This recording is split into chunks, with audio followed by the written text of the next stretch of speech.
висловити слова підтримки від нас, українців, всьому народу німецькому, Німеччині, через те, що вчора сталося, ця трагедія, яка сталася. Те, що я брифлі ознайомився, отримав від вас, Сергій, що слідство зараз іде, і цей наїзд може бути визнано слідством як терористичний акт. Так, для нас важливо підтримати людей, там 30 постраждалих, слава Богу, живі, всі живі, але є люди важкі, дуже важкі, які знаходяться в лікарні. Всім одужання обов'язково бажаємо, а ми, в свою чергу, хотіли би ознайомитись, коли юридично це буде можливість ознайомитись з деталями слідства. Так, були би дуже вдячні нашим партнерам з Німеччини. Що стосується України, у нас вночі була атака на атомну станцію, Чорнобильську атомну станцію. Удар був у саркофаг, яким закритий конкретно блок Чорнобильської атомної станції, який є небезпечним, дуже небезпечним. Все ж таки 40 країн світу будували цей саркофаг не просто так. Довгий час будували це абсолютно безпечний саркофаг. І сьогодні був удар дроном. Ми зранку, майже вночі, розмовляли з головкомом, з повітряними силами, що це був за удар. Я думаю, що у вас є вже всі деталі, але дрон йшов на висоті, що цікаво, на висоті 85 метрів. Мені здається, що це важливо розуміти, що радари не бачать цієї висоти. Тобто це дає можливість, також буде слідство обов'язково, і я буду знати більше деталей, але це дає нам сьогодні можливість говорити про те, що якщо радари не бачать на цій висоті, що вони спеціально це робили. Тобто це не значить, що якось дрон змінив напрямок, тощо.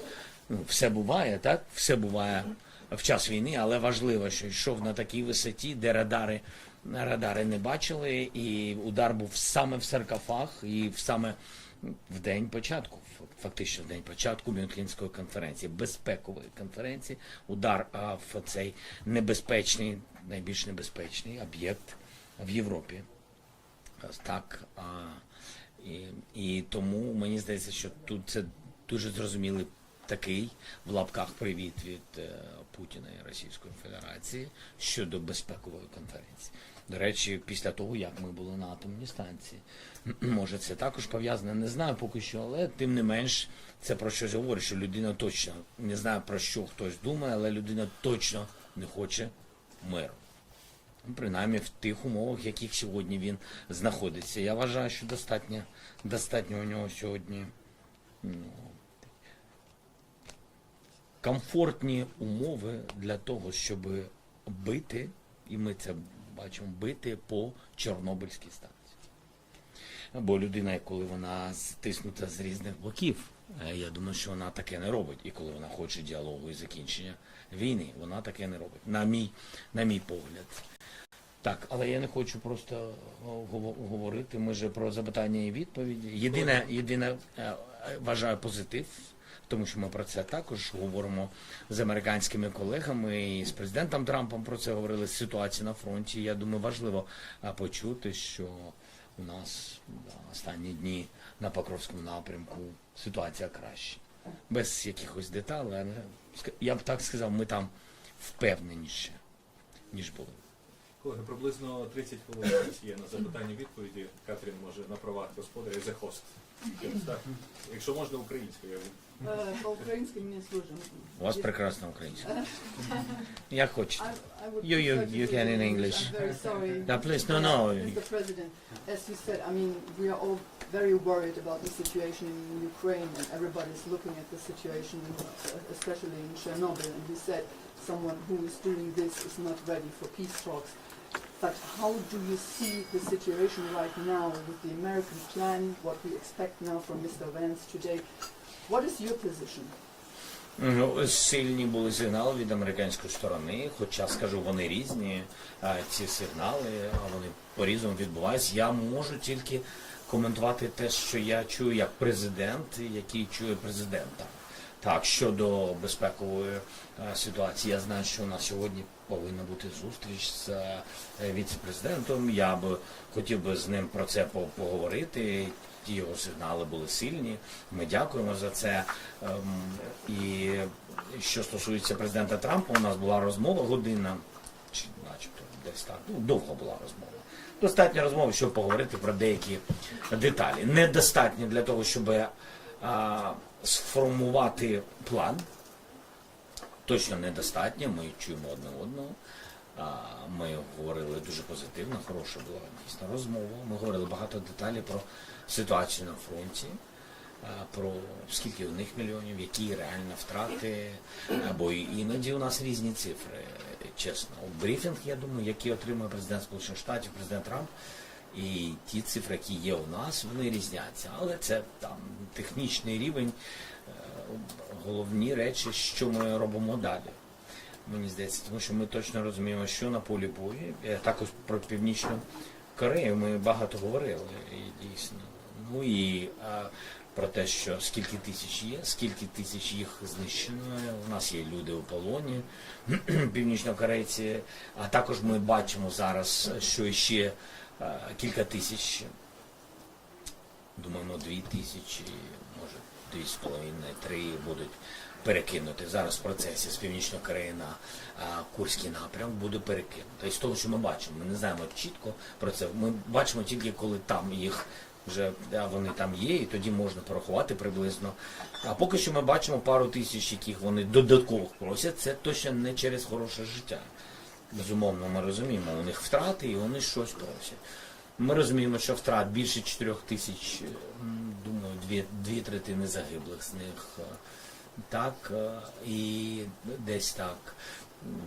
Далі, думаю, що моральний стан у північнокорейських воїнів погіршився, бо бачили кількість, яка побігла, ми це бачили на одному напрямку. Це тут не можна розслаблятися, це може бути таке враження одне, а завтра буде по-іншому.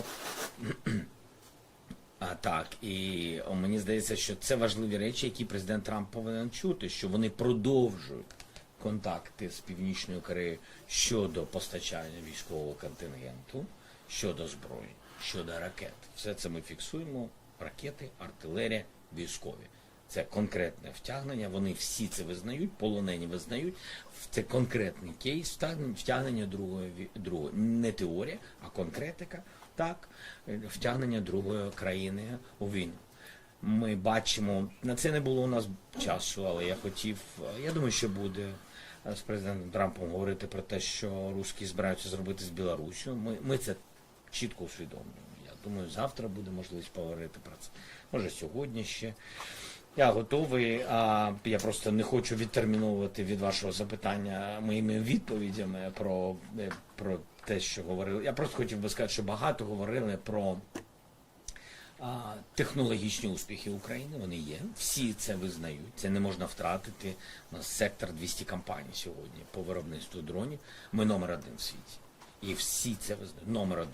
Але я думаю, що проблема, що номер 2 Іран або Росія, тобто, мені здається, це проблема. Повинно бути номер 1 Україна, Америка, Європа. Ми повинні бути десятку закривати. Тоді дійсно є безпека, що навіть якісь будуть в майбутньому ризики, будуть воювати не люди. Молимо, щоб ніхто не воював, але будуть працювати дрони. Я не знаю, я не бачу, що є готовий план у Сполучених Штатах. Я вважаю, що це дуже важливо.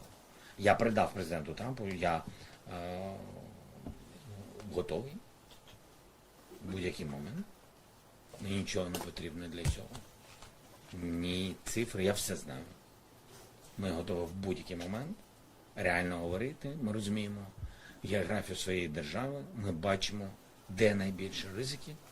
Ми готові говорити про все. Від контингенту до гарантій безпеки, від НАТО, ми в НАТО, або НАТО у нас. Ми готові до будь-якої конструкції, щоб зупинити Путіна.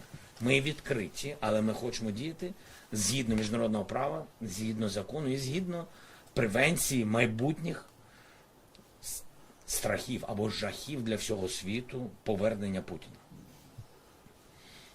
Ось так. Тобто ми всю інформацію американцям сказали. Я радий, що ми там порозмовляємо. Оцей, до речі, договір, меморандум, на основі якого може бути договір, або 2, 3, 5 договорів.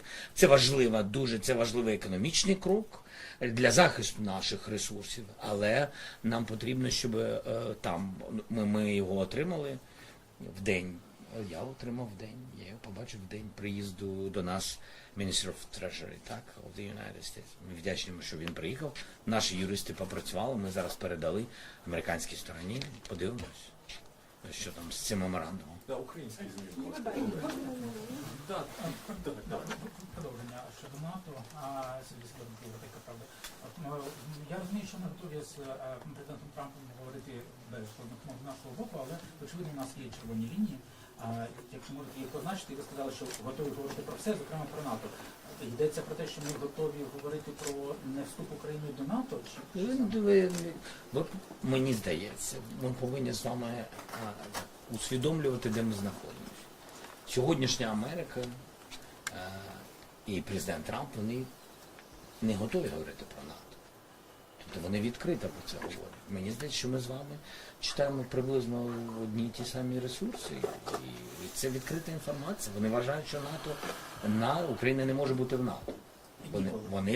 Дивіться, я не знаю, що в голові у кожної людини в світі. Я говорю про те, що є в офіційному доступі інформації. Вони вважають, що Україна не може бути в НАТО, бо це ескалація з русским. Вони вважають, що те, що Україна, що НАТО в Конституції, вони вважають, що це є головним чинником окупації України тощо. Тобто, дивіться, ми ж говоримо зараз про те, що у них, і говоримо про нас. Ми повинні з вами мислити логічно. Ми хочемо бути в НАТО, так, через слово НАТО, через гарантії безпеки. Ми довіряємо НАТО, ми довіряємо цим гарантіям безпеки. Я прагматично говорю чесно і вважаю, що це найдешевший варіант для всіх. Найдешевше. Тобто, зрозуміло, буде армія натівська, яка буде відповідної кількості, така, яка буде там підтримана всіми союзниками, так, і багато різних там умов щодо вступу в НАТО і щодо твоєї там мандату, так, і так далі. Для нас точно дешевше, для нас це зрозуміло. Якщо ми не в НАТО, я відкрито говорю про це, тоді Україна повинна будувати з Європою, бо дуже важливо, що європейці це усвідомлюють в більшості своїй. І дуже важливо, що це 99% лідерів. Так? І це важливо. Я думаю, що дуже важливо. І тоді, якщо ми не в НАТО, або допоки ми не в НАТО, так, ми не знаємо, так, це говорить про те, що ми з вами будемо мати можливість захистити себе саме такою армією, яка спроможна це захистити. Тобто це відповідна зброя натівська і відповідна кількість воїнів. Наших, українських. Але що це за кількість? Я вам просто говорю, цифри, які ми розуміємо з усіма військовими, тобто це буде армія 1,5 мільйона. 1,5 мільйона. І сьогодні наша армія, яка не в 2 рази менше, ніж 1,5 мільйона, але приблизно бойові бригади, так, будуть десь в 2 рази менше, ніж ті, що нам потрібні. У них 220, у нас 110 на сьогодні бойових бригад. Тобто, значить, нам потрібно 220. І якщо 40 мільярдів дотації, а тобі приблизно від сьогодні є нашого бюджету, а тобі потрібно хоча б 1,5 рази збільшити, тобто 60 мільярдів щороку. Хто? Де це буде братися? Тому питання в тому, і ще багато деталей про це, питання в тому, що це за гарантії безпеки? Яка конфігурація? Да, контингент, мапа готова, військові попрацювали, вона не публічна, де ми вважаємо, якщо є військовий контингент. Не миротворчі сили, просто якісь сили, якась ефемерна історія, що при тому чи іншому нанесенні удару щось відбудеться і всі сили миротворчі кудись дінуться, так, а серйозний континент, якщо дійсно серйозний континент, то ми розуміємо, в якій кількості і де він повинен бути. Це я частково відповідаю на те, що ми розуміємо, ми готові до будь-яких розмов з Америкою, з союзниками. І якщо будуть відповіді від них конкретні, так як є конкретні запити від нас, і загальне розуміння небезпечного Путіна, то після цього ми будемо готові з нашим об'єднаним розумінням говорити з русскими. А червоні лінії?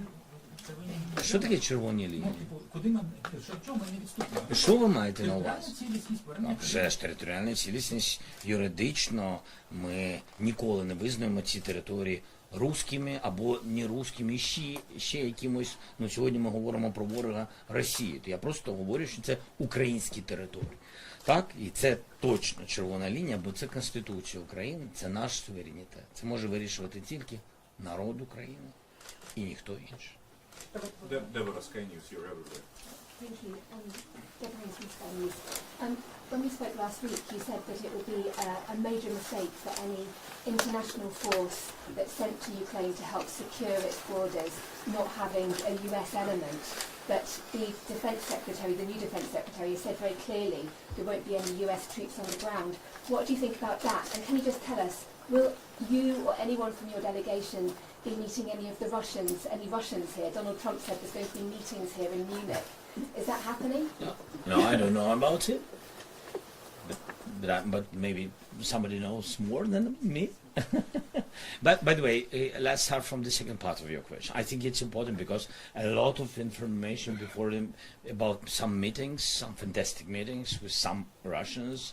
I don't know who are they, and also with somebody with Russia and America in the Saudi Arabia, and a lot of such information. So I will be very clear. First, I see the order of meetings and decisions. First of all, I don't want to meet just with Russians, just to meet for what? No, we see the order of meetings. As I said, the order is United States, Europe, then Russia. Be ready to this meeting. That is the first.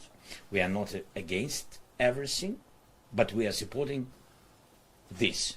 Not everything, but this. This is okay for us. The second point, no, I don't know what the meeting are here in the Munich. I don't know.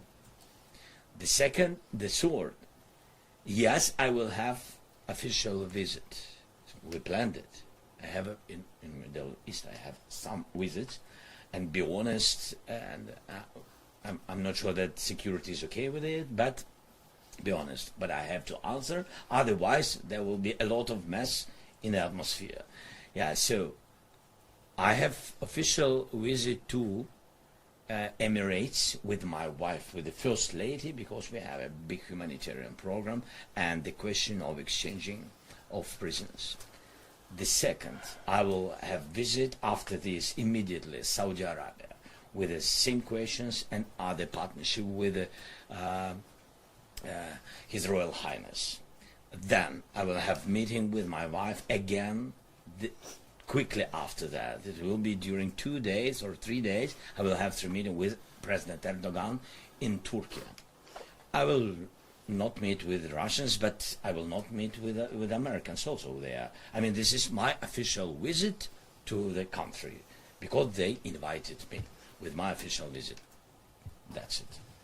And what do you think the Український лівий берег, давайте. what do you think the headlines are, please? Пане президенте, якщо буде укладений так званий компромісний мир, як на цьому наголошують західні американські партнери, чи очікуєте ви, що через якийсь період Росія знову нападе на Україну?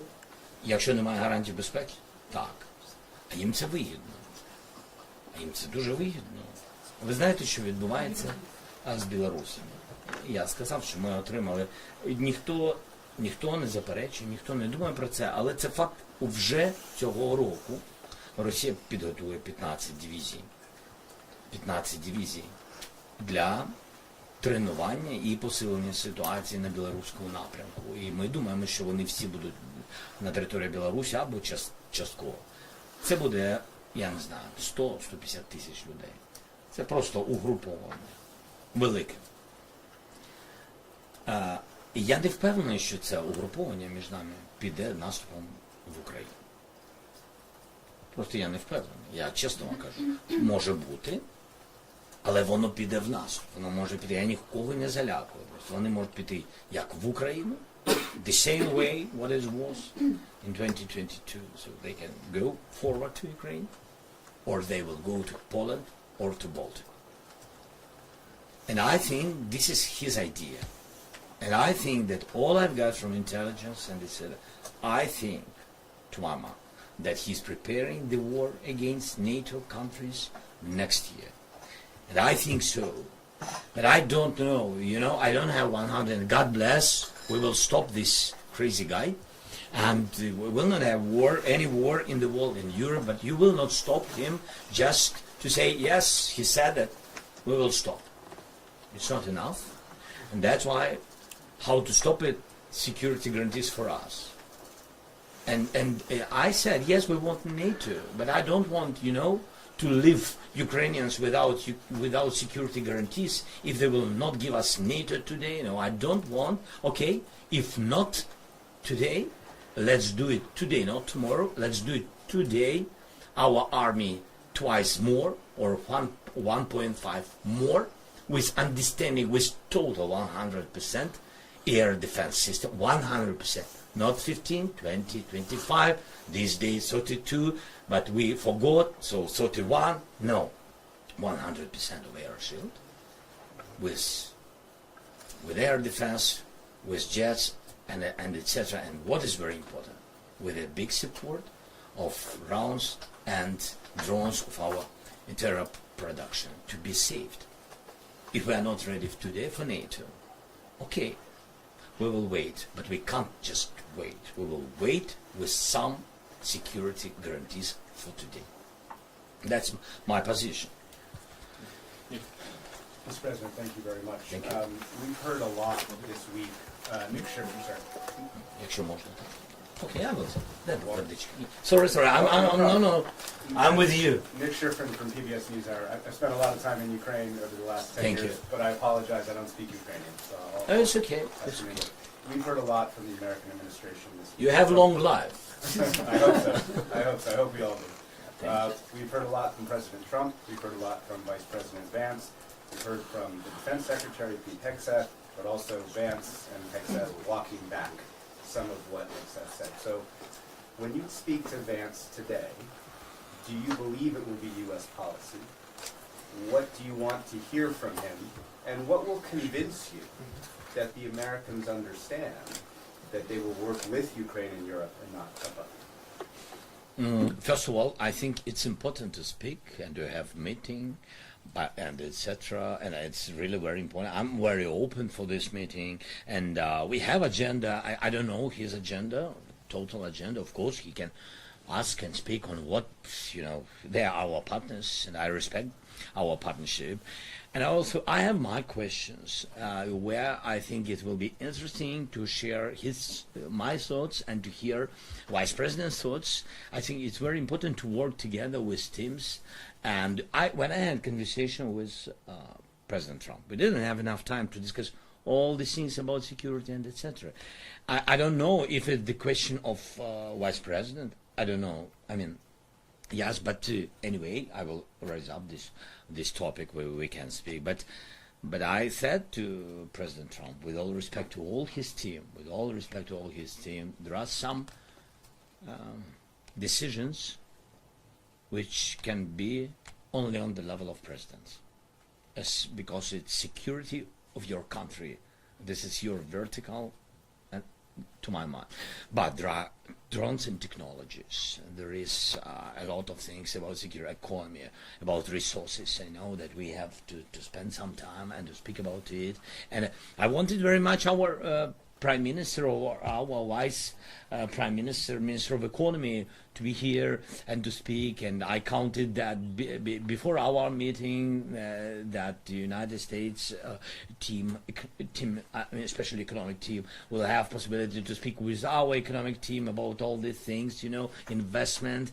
I'm really count on it, and etc. But they didn't have possibility to make a lot of meetings. I understand. So you have to know that we understand that you have your interior questions, and of course they are, I mean, the beginning of the term of the president. It's understanding. So we are waiting. So okay, each morning I've got the information from my soldiers that they have for today rounds, and they stay strong. So it means that they, especially they, give time for the world to speak. Of course, only they. It was very interesting, by the way, my dialogue with your Secretary of Treasury. It's not my counterpartner, but I was happy to see him, and I said to him that I think that all of people don't understand that especially these soldiers give possibility to speak for politicians. Soldiers give possibility to wear costumes. I think it's very necessary to understand. And I said that, and sometimes we don't feel it or forget because somebody is dying. It's not, that I'm pushing somebody or, no. But just, I think it's important to speak more what about these thoughts? That to speak more quickly, make decisions, make the plan, and push Putin. Otherwise, I think the West will change the costumes on the soldiers' uniform. I think so. What will convince you from the Vice President today that the U.S. wants to work with Ukraine and with Europe? We need very much. I think we need very much to meet and have big support. Of course, it will be. I hope no, but it will be very strange if the policy of the United States will change, will shift to Russia. I think, there are a lot of voices, different voices, so some of them respectable, some of them are not too much, and some of this information comes, each day is coming from the Russian and etc. but I think United States not in the middle. I think this is very important moment for the new team. It's their decision, of course, but I think that the United States is not in the middle. Otherwise, in the middle between between what? Between I don't know. I think that United States is in the top. Yes, and they can stop any evil. And they, in this case, they have to be on the side of us because they attacked us and occupied us. So we are right, and they are not. No compromises in this. We spoke about compromises. I think that no compromises in this. This is very important. That, not between, on our side. I think it's important. Пане президенте, Наталя Фігель, ТСН 1+1. Я би хотіла запитати вас про роль європейців. Як ви бачите зараз, якщо все ж таки Америка вирішить поступово виходити з гри? Чи бачите ви, що Європа готова наростити свою відповідальність, підтримувати нас більше? І якою може бути, чи повинна бути їхня участь у можливих переговорах? Тобто, які це країни, як вони повинні брати участь? Як ви це бачите? Я думаю, що це передусім бажання Путіна, щоб Америка вийшла. Щоб була між нами, я маю на увазі, так? І щоб Америка вийшла, і президент Трамп був, як то кажуть, над цією битвою, так? І я думаю, що це дуже небезпечно для всіх. Абсолютно. Я впевнений, що це небезпечно для України, для Європи і для Америки. Точно в виграші буде Путін, тобто він зміг розділити цю допомогу, цю силу, розділив на два і все. Все дуже прагматично. А Європа розуміє, що вона дуже близько, і це один континент. Тобто до них руки Путіна дотягнуться в будь-якому випадку. Просто якщо без Америки, швидше. З Америкою може бути навпаки. Все навпаки, так? І тому закінчувати. Окей, я хочу Європа дуже важливо. Передусім, мені здається, що сьогодні не можна втратити Америку, як я вам сказав, так? Але зараз я Я спілкуюсь в день, кілька лідерів, ми спілкуємось постійно. Майже все, там немає секретів, просто іноді з одним лідером може бути кілька дзвінків, тому ми не все там висвітлюємо, хоча там немає секретів. Всі збуджені. Я думаю, що велике хвилювання у європейців. Дуже велике. Всі бояться, що вони можуть залишитись без американського такої підтримки. І я вважаю, що це не дуже добре. І ми з усіма говоримо, просто з усіма лідерами, і вони будуть робити все. І зустрічатися з президентом Трампом, і будуть робити все. Але те, що вже ми бачимо, у будь-якому випадку Європа буде збільшувати об'єднання навколо України. Це важливо. І ми говоримо про різну підтримку, ми розуміємо про що. Бо це буде їх захист. Бо вони розуміють сьогодні, починають розуміти. Дехто не розуміє, їх небагато, як я сказав на початку. Вони розуміють сьогодні, що наступні вони. Не через вони, наступні. І тому треба це не допустити. А не допустити розтягувати війну на території України, це все одно допустити. Просто не сьогодні, завтра, 10 років, 5 років. Тобто вони не захищені. Це велика небезпека. І всі розуміють, треба зупинити Путіна.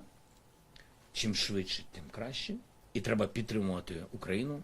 Чим сильніше, тим безпечніше для Європи.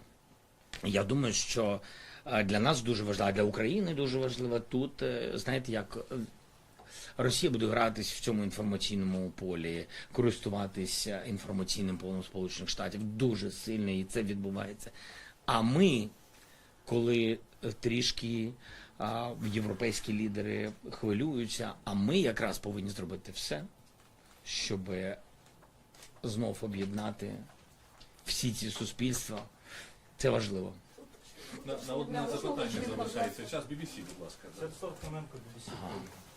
Пане президенте, наші американські партнери говорять, що шлях до сталого миру лежить через те, що і одна, і друга сторона повинні піти на якісь поступки, на якісь компроміси. Ми і ви в тому числі багато говорите про те, на які поступки готові піти ми. І відмовитись від негайного членства в НАТО, і від того, щоб військовим шляхом звільняти всю територію до кордонів 91-го року, абсолютно видно, на які компроміси йде Україна. Чи говорив вам щось президент Трамп, чи хтось ще з партнерів, на які компроміси може піти Путін, чи на які компроміси Америка буде вимагати від Путіна піти?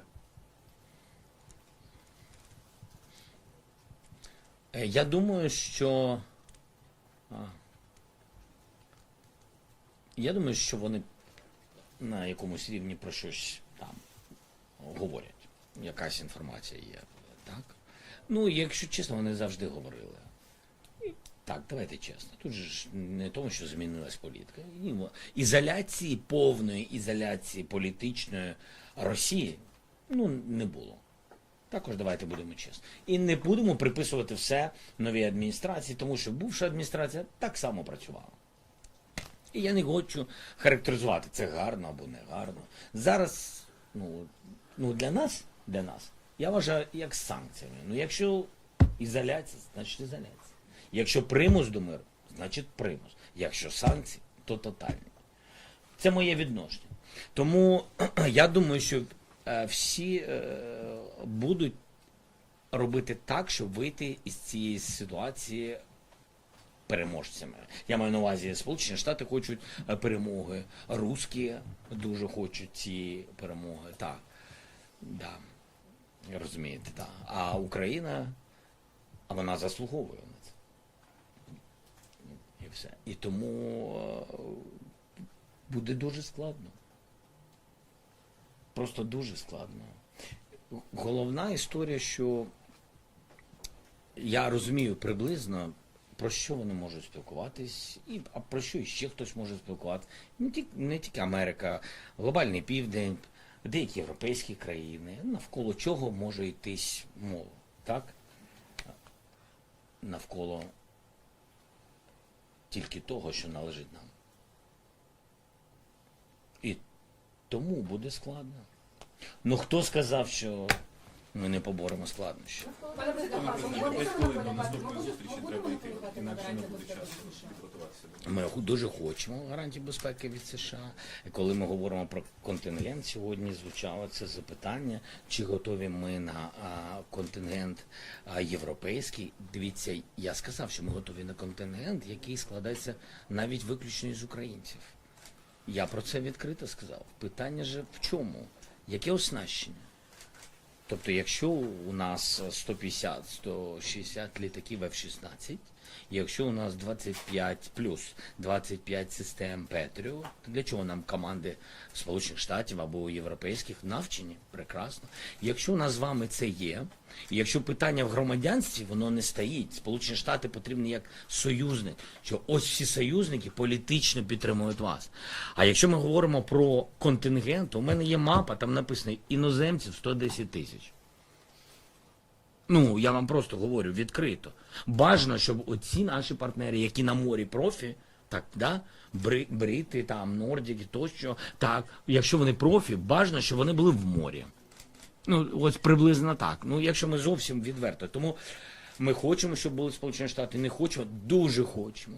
А крім контингенту, ще які гарантії для США? Пан президент, треба йти. Ну, економіка. Часу перепочити. Економіка. А більше нічого немає. Транзиту газу. Що ви маєте на увазі? Американці піднімають питання. А ми хочемо, ми пропонуємо, і тут ми співпадаємо дуже сильно, мені здається, зі Сполученими Штатами.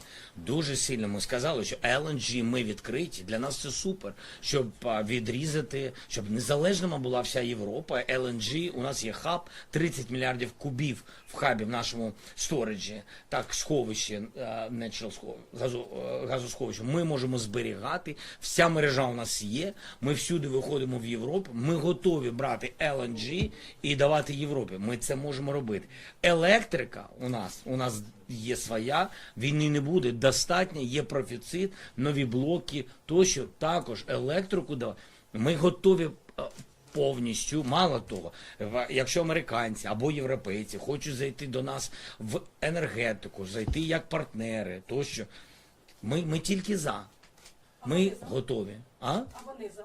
Думаю, да. Подивимось. Вітаю вас. Так. Вибачте. До побачення. Скільки ви перемагаєте, що домовлено між Україною